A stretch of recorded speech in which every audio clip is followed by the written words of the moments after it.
Hi there, Skid Evenstani, CEO of OneWire. Welcome to Open Door. Today I have the distinct pleasure of interviewing Lieutenant General Joseph Anderson, who's the head of Fort Bragg and the 18th Airborne Division. Talking about leadership and honor and serving our country, you're going to really like this show. Let's go see what he's up to.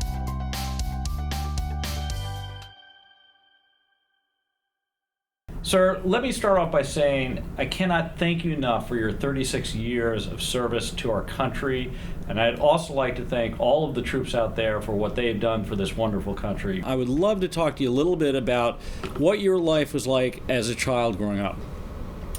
Well, I grew up about an hour from here in Westchester County, a very small town.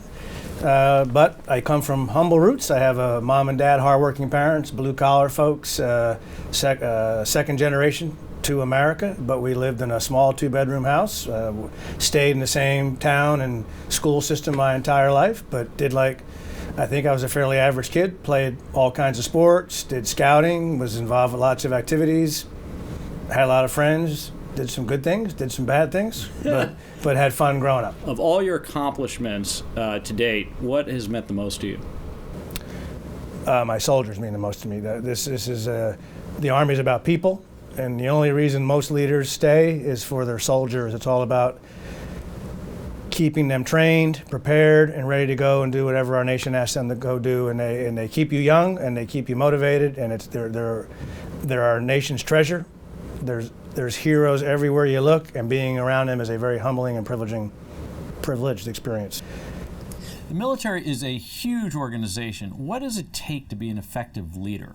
I remember being intimidated when I commanded my first company in Panama in, I don't remember anymore, 1985, I guess it was. And I remember where you're responsible for about 125 soldiers, and you go, wow, am I ready for this? Mm-hmm. Am I prepared for this? Am I going to be able to do this? But from the second you take the guidon, which is the flag that represents the unit on a pole, that's how you take command. The second they hand you that stick, you don't have really any time to be second guessing yourself or looking over your shoulder. So sure. if you're not focused on what the mission is and the path you're going to take to get there through your training and development of your soldiers, you're going to be in trouble. And then it grows, in leaps and bounds when you go to a battalion commander and when you go to be a brigade commander. And then, of course, I commanded a company in combat. I commanded a second company of Rangers. The company was twice as big. But when you get senior, when you start becoming a 2-star, 3-star general, and you become a guy responsible for running a city, now your life, you've got the training element of getting ready to go do whatever the nation asks you to do. But now you're running an installation. I just ran Fort Carson, 28,000. Now I run Fort Bragg, 58,000. So everything from security to all the things taking care of people really keeps you going. What qualities of leadership do you look for in others? First and foremost, are they selfless servants? So why are they serving and what's it all about? So what is their focus? Are they focused on doing the right thing for the right reason and moving the organization along in the right direction? But many skills, it's all about people, as I said a little while ago. So how well do you communicate? Do you have the intellect? How do you treat people? Do you lead from the front? Do you set the example? Do you exemplify the characters of our warrior ethos, which are loyalty, duty, respect, honor, integrity, personal courage? Do you live our values every day? And do you have the character and be disciplined enough to do the right thing when nobody's looking? What does it take to lead under heavy gunfire and bombardment? How do you keep yourself level and clear-headed? You have to be confident in your abilities. You have to be confident in your training. You have to be confident in all your senior leaders and your soldiers that they're the best trained, best skilled in what they do. Obviously, if fear overcomes you, you're not going to be very effective. Right. And obviously, everybody's watching you. Mm-hmm. But most guys I've worked for, if you respect that individual and they have credibility, you don't want to let them down.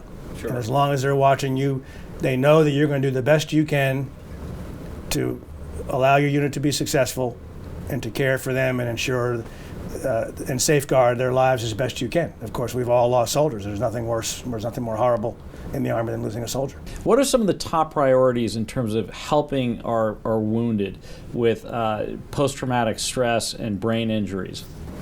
It's an extremely large problem. The programs now that have evolved since 9/11 are off the charts. None of those existed pre 9/11 that we have now.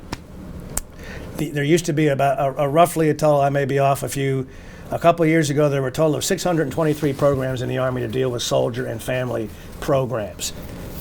The issue is harnessing our energy, focusing our efforts, figuring out which ones, A, are the bang is worth the buck, and B, you can bin and categorize and figure out which soldiers are most require those assets, resources, or programs. It's a full, for our young, when I was a company commander, captain, is it the company commanders I explained to you about a little while ago, in Panama and the Rangers, I didn't have to worry about that kind of stuff. Right. The things that our young leaders are dealing with now, trying to understand the needs of our soldiers, understand what their issues are, understand what their resiliency, well-being challenges are tough for us. Yeah. And then there's still the issues of stigma associated with soldiers who seek out that help at varying levels to varying degrees. All of it's gotten tremendously better, and I could go off on a million programs we're doing right now at places like Fort Bragg. I mean, it's a full court press.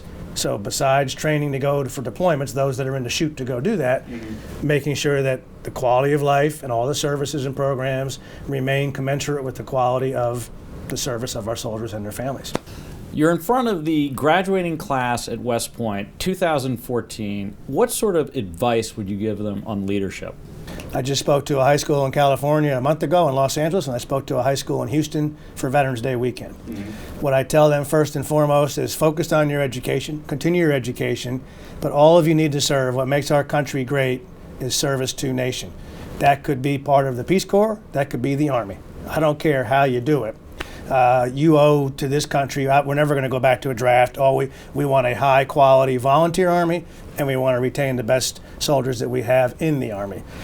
But everyone should contribute in some way, shape, or form. As I told the crowd last night, if it wasn't for volunteers, Fort Bragg couldn't function. And what do I mean by volunteers? People that work at the hospital, people that coach youth sports programs, people that teach religious education.